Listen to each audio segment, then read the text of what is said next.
لو عندك بقى صابعين 3 موز دبلانين كده والبيت كله غضبان عليهم، تعالى اقولك بقى هنعمل بيهم ايه.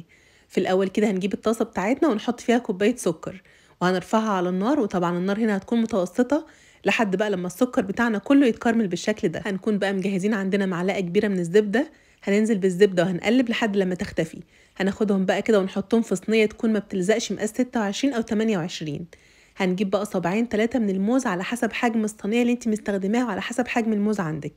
هنحط الموز بقى كده فوق الكراميل، وهنجيب اي طبق تاني نحط فيه بيضتين ومعلقه فانيليا ونص كوبايه سكر، وهنقلبهم مع بعض كويس، وهنضيف عليهم بنفس الكوبايه نص كوبايه لبن ونص كوبايه زيت، واللبن يكون بحراره المطبخ. طبعا بقى هنضربهم مع بعض كويس جدا لحد لما نتاكد ان السكر داب تماما. بنفس الكوبايه بقى اللي احنا معايرين بيها الزيت واللبن، هننزل بكوبايتين دقيق متعدد الاستخدامات وعليهم كيس من الكيك شيف ورشه ملح صغيره، وهنقلب بقى في اتجاه واحد لحد لما الدقيق يختفي خالص. هناخد بقى خليط الكيكه بتاعتنا ونحطها على الموز، وزي ما انتم شايفين كده اول لما بنحطها في الصينيه بتفرد نفسها. هنحطها بقى في صينيه تانية اكبر فيها ميه مغليه، وهندخلها فرن سخن في الرف اللي في النص على حراره 180 بالظبط كده. هتاخد معانا من 40 ل 45 دقيقه.